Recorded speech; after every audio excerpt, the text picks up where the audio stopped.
Maka orang-orang di luar sana yang mengatakan andaikan tahlil itu baik pasti dilakukan sahabat, itu logika yang keliru.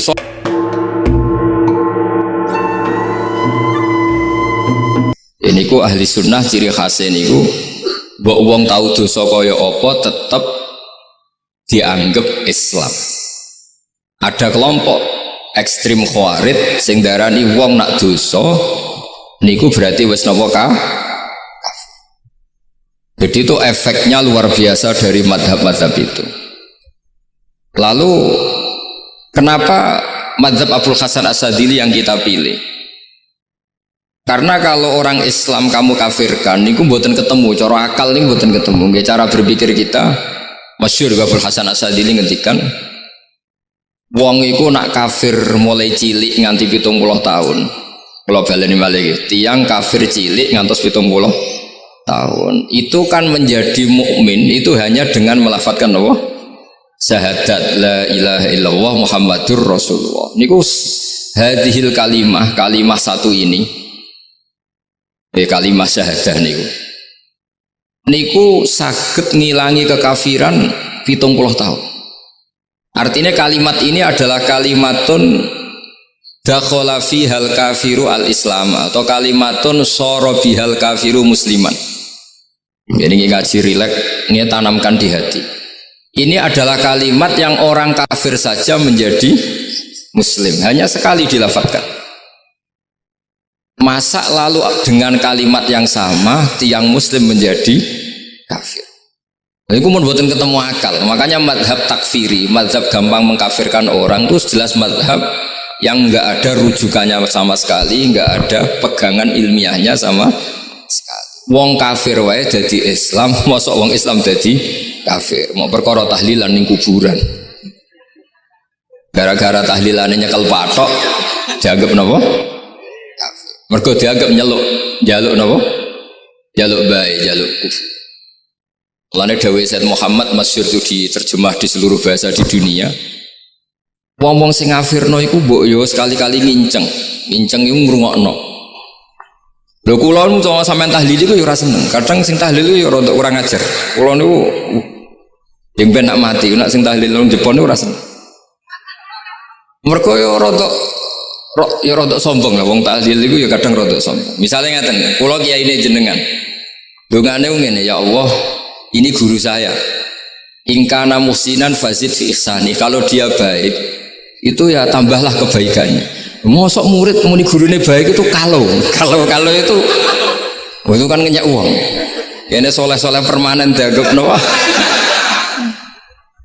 Jadi dungane itu ngeper ingkana musinan fazid fi ihsani. Wa ingkana musian fatajawas anhu. Misalnya kalau dia orang buruk, kalau beliau orang buruk yang kau maafkan.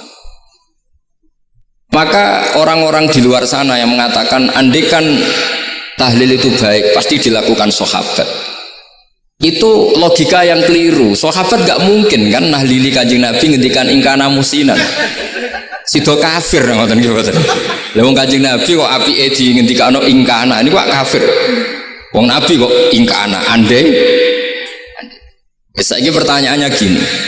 Kita sebagai kiai, sebagai guru, ku murid nak tahlil ya rada kurang ajar sithik. Wong gurune kok diomongno ingkana musinan ambek ingkana musia. Nah pertanyaannya gini, lepas dari kira rada kurang ajar lah.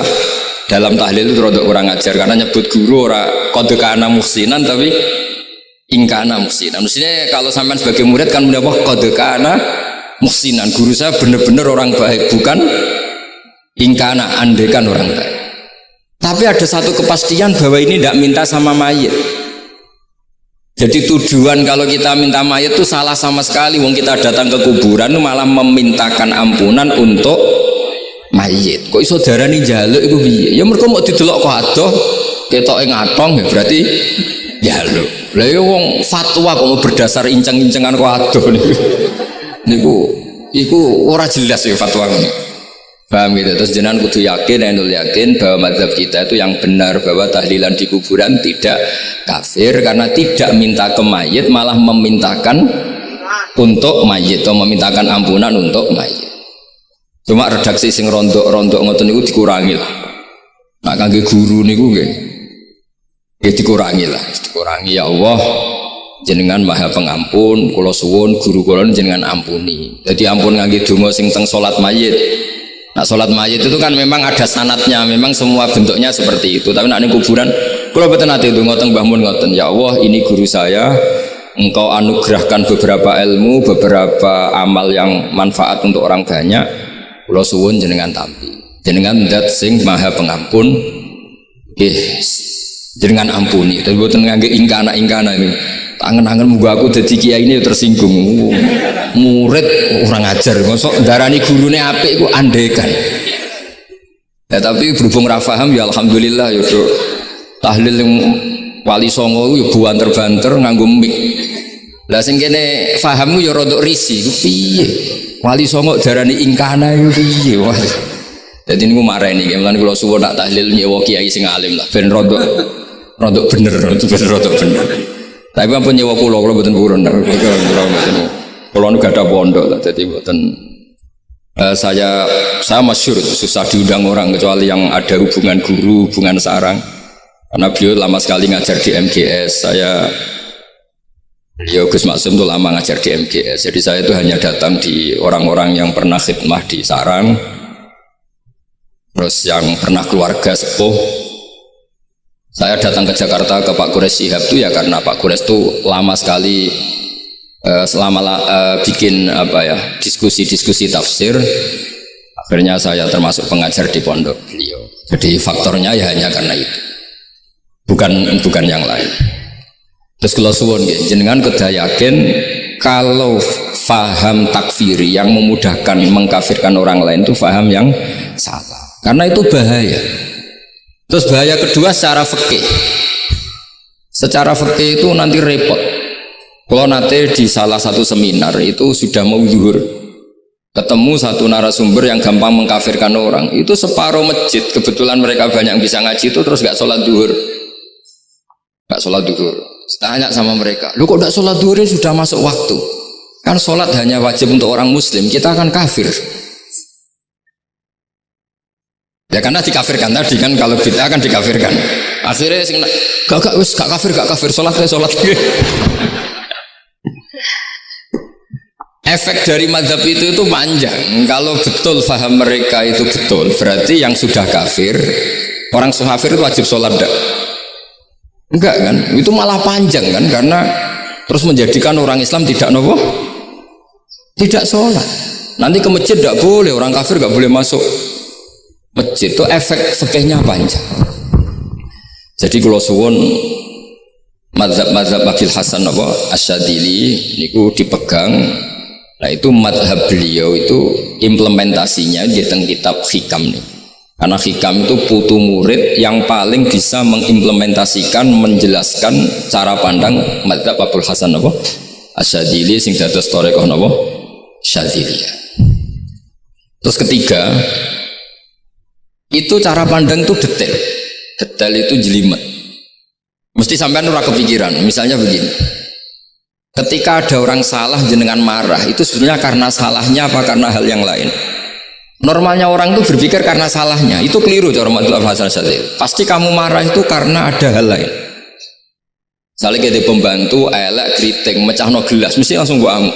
Alasannya mecahno gelas. Tapi nek sing mecahno wong ayu, kowe iso ngamuk. Kowe iso ngamuk wong ayu. Mecahno gelas lah. Kok gelas lemari, rasa gelas. Sama. Kamu janjian sama orang, wongnya nyulayani janji, mesti mbok maki-maki. Katanya jam 10 kok udah datang gini-gini. Nah, tapi kalau yang terlambat itu wong sing ngutangi kowe iso ngamuk orang sing ngutangi kowe. Atau sing terlambat itu komandannya, atasan kamu. Atau kiainya. Nah, artinya gini, ketika kamu marah atas nama terlambat, itu sebetulnya karena terlambat atau karena hal lain. Nah, maksiat juga gitu. Cara pikirannya Abdul Hasan Asyadzili, ketika kue roh misalnya cawe itu maco naik apa lah ninja atau apa, mesti kue darani wah siluput suwuk. Tapi nak dikandani, niku putune jenengan. Mesti langsung, ya Allah jenengan sepunten. Jadi sebenarnya kita kebencian sama orang lain itu karena kebetulan itu tidak keluarga kita. Coba kalau itu keluarga kita, pasti kayak mikir ulang. Gue gedeng wong ra salat. Mesti sebabnya dua, satu tidak sholat, dua kebetulan itu tidak anak kamu. Kalau itu anak kamu pasti istighfar berhari-hari untuk dimaafkan Allah, bukan maksud no. Tapi kalau orang lain gue, mas, pertanyaannya sebetulnya kamu benci itu karena tidak sholatnya, apa karena plus dia tidak anak kamu? Nah itu pikirannya Abu Hasan apa? Gue ngamuk itu gelas pecah, itu perkara itu pecah gelas, apa plus yang pecah no elek? Nah itu pecundang kita, itu cara pikiran Abu Hasan. Kita ini pecundang itu nggak fair, kenapa? Bukan fair. Nah itu terus beliau diantaranya punya cerita Nabi Ibrahim itu pernah diangkat ke Allah di alam malakut. Di alam malakut kemudian ini ada di kitab Hikam juz 2 halaman 4 yang di bab ini yang saya baca. Ini cerita terakhir nih, pun bantu pun sampai tak ngaji suwi-suwi ram mesti paham, aduk sediluk. Nak sediluk kan dia alasan, kenapa ora paham? Salah Gus Pak ngulangi sediluk. Lah nak suwi sampean ra paham malah ribet kan? Diulang suwi ra paham goblok tenan berarti kan gitu. Nah ini untuk menjaga harkat dan martabat niku ngajine sediluk mawon dan takoki malaikat. Kenapa ora paham? Salah Gus Pak ngajine sediluk. Jadi duwe napa? Alibi lah gadah napa? Pembelaan.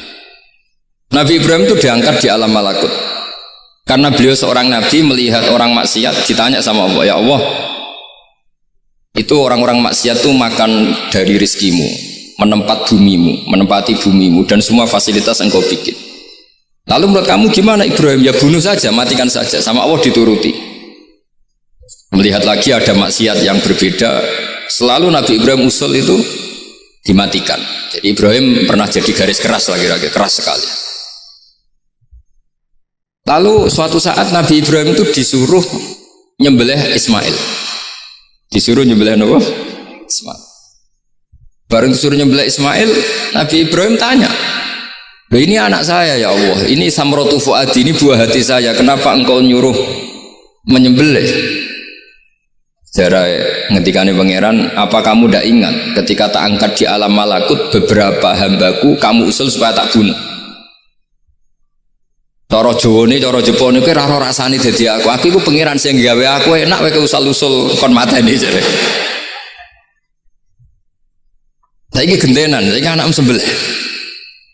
Rumang sama udah di pangeran gak sayang mbek kaula. Kowe tak dadekno nabi ku kon dakwah ora kon mateni. Nabi Ibrahim nangis. Nah inilah perbandingan bagi kita. Sebenarnya saat kita benci maksiat, itu sebetulnya di hati kita itu tidak hanya maksiat. Kita ada dak fairnya. Plus itu dak orang yang terkait dengan kita.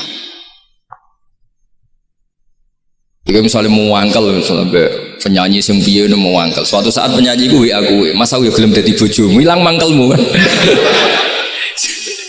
Jadi pecundang kita ini sebenarnya pecundang.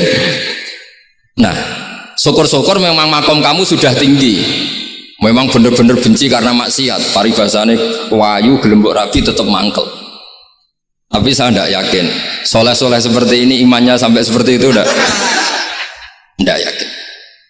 Dan saya kalau yakin begitu berarti keyakinan salah itu salah dan bodoh itu, karena itu nggak terbukti.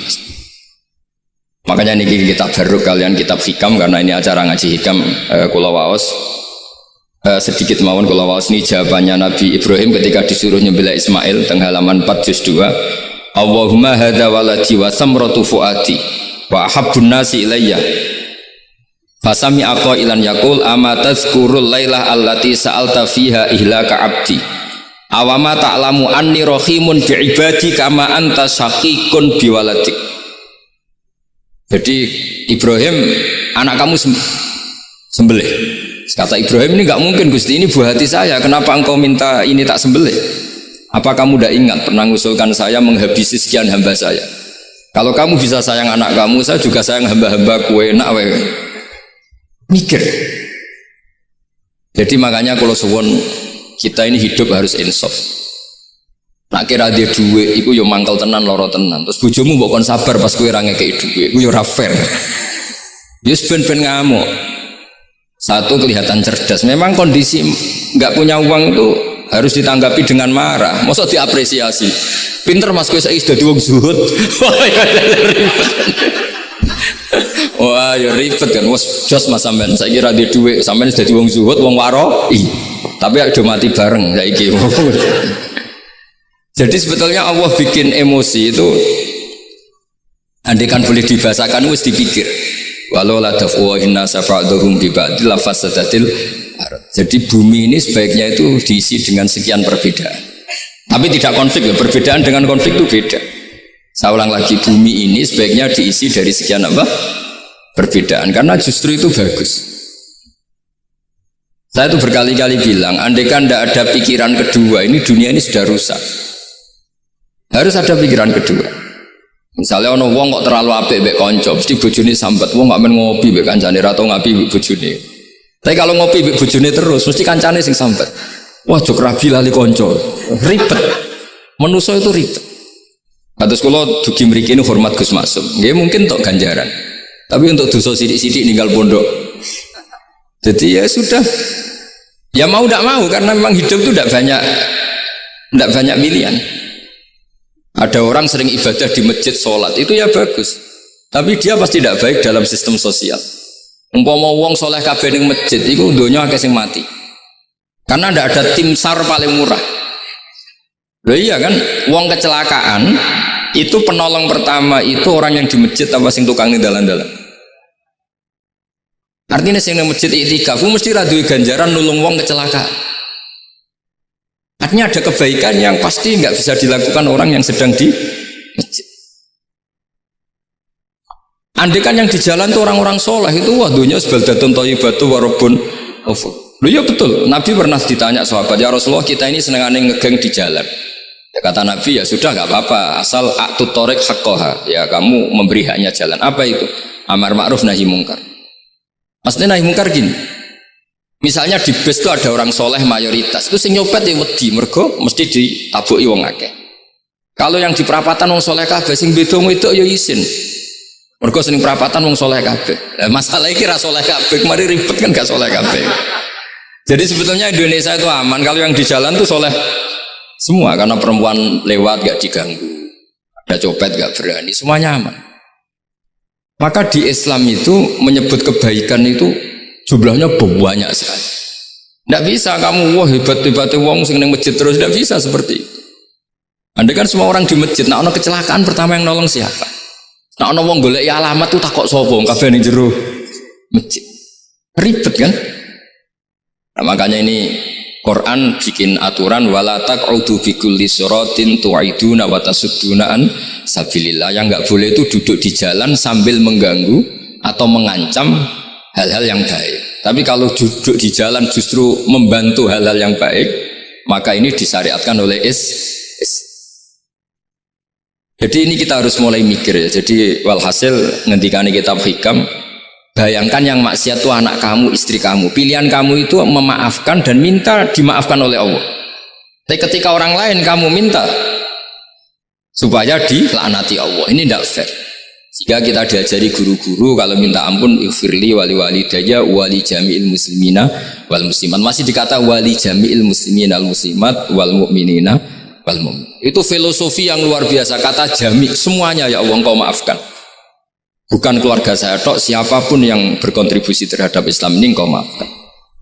Begitu juga di muqaddimah khutbah kula suwun harus ditradisikan wala alihi wa sahbihi ajmain. Kata ajmain ini kata pembeda. Mungkin orang baca hanya rutin, tapi kita yang nekuni ilmu, ajmain ini kata kunci. Fa inna ahla syiah akramu sahabiyan wa ahanu sahabiyan akhar. Jadi tradisi madhab syiah itu apa? Ada sahabat yang begitu dimulia-muliakan berlebihan kayak Sayyidina Ali, dan ada yang dihinakan kayak Abu Bakar dan Umar. Lalu pembedanya dengan ahli sunnah apa? Kita menghormati sahabat wa sahbihi ajmain. Jadi hadhil kalimah kalimatun fariqah. Ini kalimah pembeda. Jadi ajmain mboten kalimah rutin terus ono jimate ono kasiate niku mboten. kita maklumatkan ke seluruh dunia bahwa mazhab ahli sunnah ditandai dengan wa ala alihi wa sahbihi ajma'in. Lane dawe Mbah Hasyim wa nukrimu ahlal bait wa nukrimu jami'a ashabi Rasulillah sallallahu alaihi wasallam. Jadi wa nukrimu jami'a ashabi Rasulillah sallallahu alaihi wasallam. Ciri utama mazhab ahli sunnah apa? Menghormati keluarganya Nabi dan menghormati seluruh, ada kalimat apa? Seluruh sahabat. Jadi kata ajma'in itu kalimatun fariqah atau kalimatul fasl, kalimat yang membedakan mana madhab syiah dan madhab ahli sunnah apa? Itu kalau jenengan ngaji teng Gus Maksum napa teng Haji Maksum, di antara madhabnya sinten Nabi Ibrahim yang diceritakan Abul Hasan apa? Asyadili, kebencian kepada maksiat, kita semua pasti benci maksiat. Tapi gak fair kan, yang satu kamu laknati, yang satu kamu doakan. Ujung-ujungnya apa? Ada unsur hadun nafsi. Kalau yang terkait dengan jenengan mbok dongakno di sepuro, nah yang nggak ada terkait mbok pasutno. Ini kan tidak fair, padahal sama-sama apa? Maksiat. Kalau suwun polemik tentang ketentuan gimana hukumnya ziarah kubur, ya hukumnya baik karena mendoakan atau memintakan ampun untuk yang mati, bukan meminta sama yang mati. Udah bisa Muhammad kena arah percaya rukokno wong didelok kok ado, didelok kok ado pancen yo ngeri kan. Patoke diusap-usap. Bariku ndonga, delok kok ado kan iku njaluk kuburan, padahal mayite ngeluh. Ngeluhe perkara mau, kadang nek sing kiai ini rapati iso ngaji sampean ingkana. Wali kok darani napa? Ya Allah, jika mayit ini, andekan mayit ini baik maka, dan andekan tidak, lu cara kowe dadi mayite. Bocah ora jelas sih. Mayit, nah makanya ini cobalah kalau sholat jenazah tidak apa-apa doa itu, karena sanatnya seperti itu. Kalau doa guru ya diatur-atur yang baik lah, langsung mawon ya ghafiratunu wal khotiat gini-gini. Saya mohon beliau amal baiknya jangan terima, amal buruknya jangan ampuni, karena guru juga manusia tidak nabi. Boten terus apa? Pakai apa? Ingkana.